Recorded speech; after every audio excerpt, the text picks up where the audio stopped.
കേരള രാഷ്ട്രീയത്തിലെ അധികാരന്മാരിൽ ഒരാളായ ശ്രീ ആർ ബാലകൃഷ്ണപിള്ള നമ്മെ വിട്ടുപിരിഞ്ഞിട്ട് ഇന്നേക്ക് 3 വർഷം തികയുകയാണ്. വ്യക്തിപരമായ നിലയിലും സാമൂഹികമായ നിലയിലും പരിഹരിക്കാനാകാത്ത നഷ്ടമാണ് അദ്ദേഹത്തിൻ്റെ വിയോഗം മൂലം ഉണ്ടായിട്ടുള്ളത്. ജനകീയനായ രാഷ്ട്രീയ നേതാവ്, നിയമസഭാ സാമാജികൻ, ഉജ്ജ്വലനായ വാഗ്മി, സാമൂഹ്യ പരിഷ്കരണ പ്രസ്ഥാനങ്ങളുടെ ആശയപ്രചാരകൻ എന്നിങ്ങനെ നിരവധി തലങ്ങളിൽ വ്യക്തിമുദ്ര പതിപ്പിച്ചാണ് അദ്ദേഹം കടന്നുപോയത്. ആ നിര്യാണമുണ്ടാക്കിയ വിടവ് കേരള രാഷ്ട്രീയത്തിൽ നികത്താനാവാതെ തുടരുന്നു.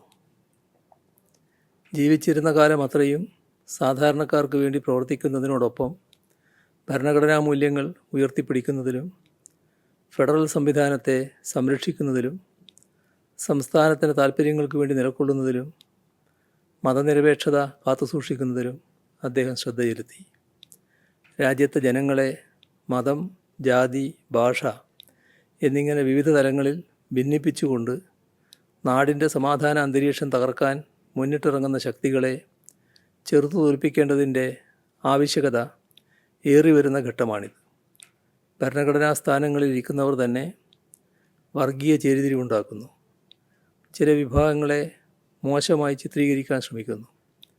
ഇത്തരമൊരു ഘട്ടത്തിൽ ആർ ബാലകൃഷ്ണപിള്ളയെ പോലെയുള്ള നേതാക്കന്മാരുടെ ഓർമ്മ പുതുക്കുന്നത് ഏറെ പ്രാധാന്യമർഹിക്കുന്നു.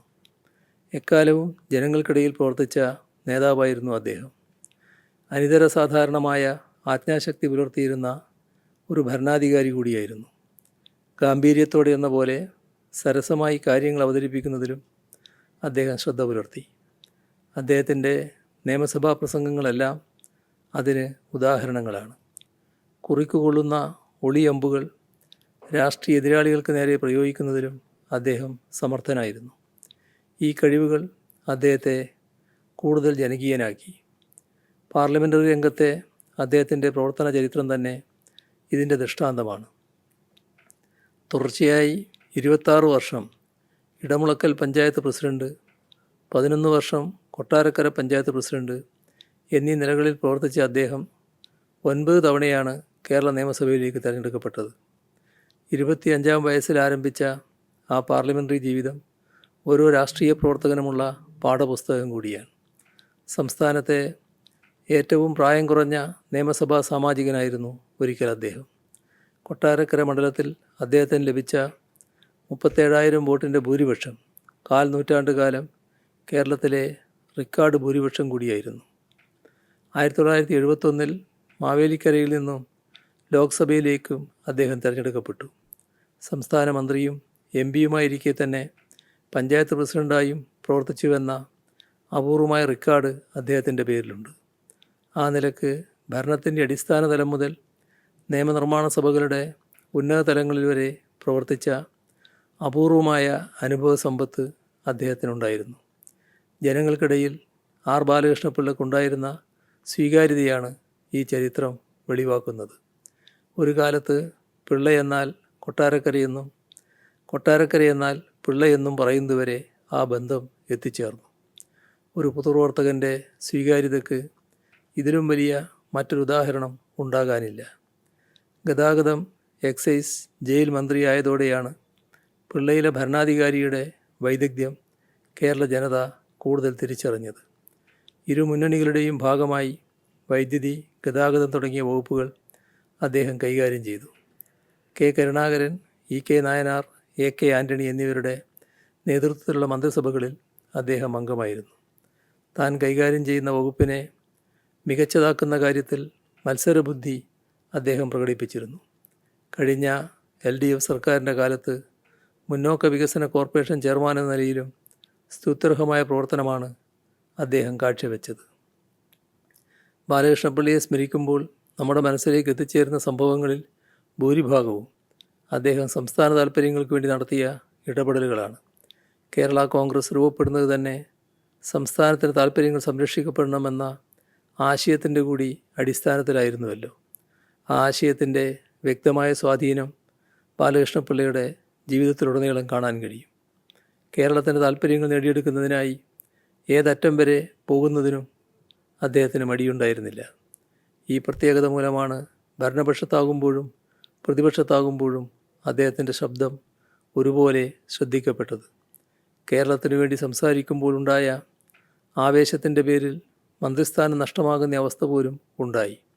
ഈ സംസ്ഥാനത്ത് അനുവദിക്കപ്പെട്ടൊരു പദ്ധതി ചില സ്ഥാപിത താൽപ്പര്യങ്ങളുടെ പേരിൽ മറ്റൊരിടത്തേക്ക് മാറ്റിക്കൊണ്ടുപോകുന്നൊരു സ്ഥിതിവിശേഷമുണ്ടായപ്പോൾ അത്യന്തം രോഷത്തോടെയാണ് അദ്ദേഹം പ്രതികരിച്ചത്. അദ്ദേഹത്തിൻ്റെ ഇത്തരം ഇടപെടലുകളെ വിശദമായി പരിശോധിക്കുന്നതിലൂടെ നാം ഉൾക്കൊള്ളേണ്ട ഒരു പാഠമുണ്ട്. സംസ്ഥാനത്തിൻ്റെ താൽപ്പര്യങ്ങൾക്ക് വേണ്ടി ഓരോ പൊതുപ്രവർത്തകനും രാഷ്ട്രീയ ഭേദമന്യേ കാര്യക്ഷമതയോടെ ഇടപെടണം എന്ന പാഠം. അതിന് വിരുദ്ധമായ ചില പ്രവണതകൾ പല കോണുകളിൽ നിന്നും ഉയർന്നു വരുന്ന ഘട്ടം കൂടിയാണിത്. സംസ്ഥാനത്ത് പ്രഖ്യാപിക്കുന്ന വികസന പദ്ധതികൾ പിൻവലിക്കണമെന്നാവശ്യപ്പെട്ടുകൊണ്ട് ഈ സംസ്ഥാനത്ത് നിന്നുള്ള ചിലർ തന്നെ വ്യത്യസ്ത തലങ്ങളിൽ ഇടപെടുന്ന ദൗർഭാഗ്യകരമായ കാഴ്ച നാം കണ്ടതാണ്. അതേസമയം തന്നെ സംസ്ഥാനത്തിൻ്റെ അവകാശങ്ങൾ ഹനിക്കാനായി ഭരണഘടനയെ തെറ്റായി വ്യാഖ്യാനം ചെയ്യുന്നതും സംസ്ഥാനത്തെ സാമ്പത്തികമായി ഞെരുക്കാനുള്ള ശ്രമങ്ങൾ നടത്തപ്പെടുന്നതും എല്ലാം നമ്മുടെ മുൻപിലുള്ള വർത്തമാനകാല അനുഭവങ്ങളാണ്. ഇവയ്ക്കെതിരെ സമരം ചെയ്യാനും സുപ്രീം കോടതിയെ സമീപിക്കാനുമൊക്കെ ഒരു സംസ്ഥാനം എന്ന നിലക്ക് കേരളം നിർബന്ധിതമായതും ഈ ഘട്ടത്തിലാണ്. രാജ്യത്തിൻ്റെ ഫെഡറൽ ഘടന സംരക്ഷിക്കുന്നതിനും സംസ്ഥാനത്തിൻ്റെ അവകാശങ്ങൾ നേടിയെടുക്കുന്നതിനുമുള്ള ഇത്തരം പോരാട്ടങ്ങൾക്ക് വലിയ ഊർജം പകരുന്നതാണ് ബാലകൃഷ്ണപിള്ളയുടെ സ്മൃതി. രാജ്യം ഒരു തെരഞ്ഞെടുപ്പിൻ്റെ ഘട്ടത്തിലാണല്ലോ ഇപ്പോഴുള്ളത്. തൊഴിലുകളെക്കുറിച്ചും അവ പ്രദാനം ചെയ്യുന്ന പൊതുമേഖലാ സ്ഥാപനങ്ങളെക്കുറിച്ചുമൊക്കെ നിരവധി ചർച്ചകളും സംവാദങ്ങളും രാജ്യത്ത് ഉയർന്നു വരുന്നുണ്ട്. പൊതുമേഖലാ സ്ഥാപനങ്ങൾ പാഴ്ചെലവാണെന്നും അവ നടത്തുന്നതിൽ നിന്നും സർക്കാർ ഒഴിഞ്ഞു നിൽക്കണമെന്നുമാണ് ചിലരുടെ വാദം.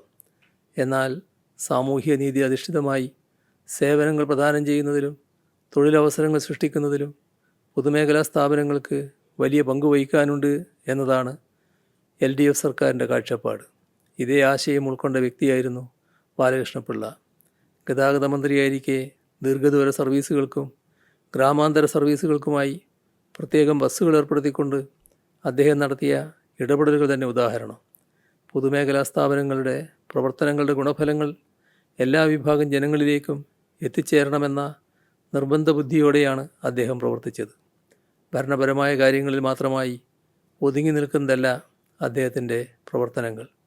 കേരളത്തിൻ്റെ ചരിത്രത്തെക്കുറിച്ചുള്ള അഗാധമായ അറിവും സമൂഹത്തെക്കുറിച്ചുള്ള വിശാലമായ കാഴ്ചപ്പാടും ഉയർത്തിപ്പിടിച്ച അദ്ദേഹം ഭേദചിന്തകൾക്കതീതമായ സമൂഹത്തെ സൃഷ്ടിക്കുന്ന കാര്യത്തിലും സംഭാവനകൾ നൽകി.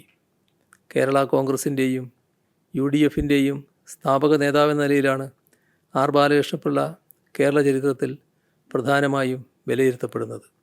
ആദ്യകാലത്ത് കമ്മ്യൂണിസ്റ്റ് പ്രസ്ഥാനങ്ങളോട് അനുഭാവം കാണിച്ച അദ്ദേഹം സാമൂഹ്യ പരിഷ്കരണ രംഗത്ത് മന്നത്ത് പത്മനാഭൻ്റെ അനുയായി കൂടിയായിരുന്നു. ആ സാമൂഹ്യ പരിഷ്കരണ പ്രവർത്തനങ്ങളിൽ നിന്നും ആർജിച്ച സാമൂഹിക ബോധമായിരിക്കണം ഒരുപക്ഷെ എല്ലാ വിവേചനങ്ങൾക്കെതിരെയും പോരാടാൻ അദ്ദേഹത്തെ പ്രേരിപ്പിച്ചത്. ജീവിതത്തിലുടനീളം മതനിരപേക്ഷത ഉയർത്തിപ്പിടിച്ച പ്രസ്ഥാനങ്ങളോട് അദ്ദേഹം പുലർത്തിയ അചഞ്ചലമായ കൂറ് പൊതുപ്രവർത്തകർക്ക് മാർഗദർശനമായി മാറേണ്ടതുണ്ട്. പ്രത്യേകിച്ച് വർഗീയത രാജ്യാധികാരത്തെ തന്നെ സമ്പൂർണ്ണമായി കീഴടക്കാൻ വ്യഗ്രത പൂണ്ടു നിൽക്കുന്ന ഈ ഘട്ടത്തിൽ ജനാധിപത്യ മതനിരപേക്ഷ കക്ഷികളുടെ വിശാലമായ യോജിപ്പാണ് അതിനെതിരായ വലിയ പ്രതിരോധമാകേണ്ടത്. സങ്കുചിത രാഷ്ട്രീയ നേട്ടങ്ങളും സ്വാർത്ഥലാഭമോഹങ്ങളും മുൻനിർത്തി ആ പ്രതിരോധ നിരയിൽ വിള്ളൽ വീഴ്ത്താൻ ശ്രമിക്കുന്നവർ ഫലത്തിൽ വർഗീയതയുടെ ദുഷ്ടമായ രാഷ്ട്രീയ നീക്കങ്ങൾക്ക് അരുനിൽക്കുകയാണ്. രാഷ്ട്രീയ പ്രവർത്തനം കൊണ്ട് മാത്രമല്ല, ജീവൻ കൊണ്ടുവരെ സംഘപരിവാറിൻ്റെ നിഷ്ഠുരമായ വർഗീയതയെ നേരിട്ട ചരിത്രമാണ് ഇടതുപക്ഷത്തിനുള്ളത്. വർഗീയതയ്ക്കെതിരെ ഇടതുപക്ഷം നടത്തിയിട്ടുള്ള പോരാട്ടങ്ങൾക്ക് സമാനതകളില്ല. ഇതാണ് ചരിത്രവും വർത്തമാനകാലവും എന്നിരിക്കെ ഒരു വശത്ത് ഇടതുപക്ഷത്തെ ആക്ഷേപിക്കാനും മറുവശത്ത് മൃദു ഹിന്ദുത്വ സമീപനങ്ങളിലൂടെ സംഘപരിവാറിന് രാഷ്ട്രീയ മാന്യത ഉറപ്പിച്ചു കൊടുക്കാനുമുള്ള ശ്രമങ്ങളിലാണ് ചിലരിന്ന് വ്യാപൃതരാകുന്നത്. തെരഞ്ഞെടുപ്പിൽ നേട്ടമുണ്ടാക്കാമെന്ന് കരുതിക്കൊണ്ട് CAA ഉൾപ്പെടെ രാജ്യത്തിൻ്റെ മതനിരപേക്ഷതയെ ബാധിക്കുന്ന വിഷയങ്ങളെക്കുറിച്ച് ഒന്നും മിണ്ടാൻ പോലും അതിന് പിന്നിലുള്ളവർക്ക് കഴിയുന്നില്ല. എന്നാൽ വർഗീയ രാഷ്ട്രീയമുണ്ടാക്കുന്ന ആപത്തുകളെക്കുറിച്ച് തികഞ്ഞ ബോധ്യം ഉള്ളയാളായിരുന്നു ആർ ബാലകൃഷ്ണപിള്ള. കേരള കോൺഗ്രസിൻ്റെ നേതാവായിരിക്കെ തന്നെ ഒരു സാമുദായിക നേതാവും NSSൻ്റെ നേതൃനിരയിലുള്ള ആളുമായിരുന്നു അദ്ദേഹം. ആ നിലക്ക് വിശാല ഹിന്ദുത്വം എന്ന മുദ്രാവാക്യം ഉയർത്തിക്കൊണ്ട് ചിലർ NSSനെ സമ്പൂർണ്ണമായി ഗ്രസിക്കാൻ നടത്തിയ നീക്കങ്ങൾക്കെതിരെ എന്നും ശക്തമായ നിലപാടെടുത്തു അദ്ദേഹം. വിശാല ഹിന്ദുത്വത്തിന് ഒരിക്കൽ കീഴ്പ്പെട്ടു പോയാൽ പിന്നെ NSSൻ്റെ വേറിട്ട വ്യക്തിത്വമോ NSS തന്നെയോ അവശേഷിക്കില്ല എന്നും വർഗീയാധിപത്യം മാത്രമേ ഉണ്ടാവൂ എന്നും അദ്ദേഹത്തിന് നല്ല നിശ്ചയമുണ്ടായിരുന്നു. നായർ സമുദായത്തെ പ്രഥമദൃഷ്ട്യാ പ്രലോഭിപ്പിക്കാനിടയുള്ള വിശാല ഹിന്ദുത്വം എന്ന മുദ്രാവാക്യത്തിന് പിന്നിൽ പതിയിരിക്കുന്ന ഈ ആപത്ത് ബാലകൃഷ്ണപിള്ള എന്നും തിരിച്ചറിഞ്ഞു. NSSനെ വിഴുങ്ങാനുള്ള തന്ത്രമാണ് ആ മുദ്രാവാക്യമെന്നും അതിന് വിധേയപ്പെട്ടാൽ NSSൻ്റെ സ്ഥാപക നേതാവായ മന്നത്ത് പത്മനാഭൻ്റെ അടിസ്ഥാന സ്വപ്നങ്ങൾ തന്നെ തകരുകയാവും ഫലമെന്നും അദ്ദേഹത്തിന് നിശ്ചയമുണ്ടായിരുന്നു. അതുകൊണ്ട് തന്നെ NSSനെ ആകെ തന്നെ ഈ വിധത്തിൽ ജാഗ്രതപ്പെടുന്നതിൽ അദ്ദേഹത്തിന് നല്ല പങ്ക് വഹിക്കാൻ കഴിഞ്ഞു. ആ നിലപാടിന് NSSൽ തന്നെ പരക്കെ സ്വീകാര്യതയുണ്ടായി എന്നതിൻ്റെ ദൃഷ്ടാന്തമാണ് രാഷ്ട്രീയ ദുഷ്ടലാക്കുമായി മന്നം സമാധിയിൽ പുഷ്പാർച്ചനയ്ക്കെന്ന ചിലർക്ക് നേർക്ക് ആ വാതിൽ കൊട്ടിയടക്കപ്പെട്ടു എന്നത്.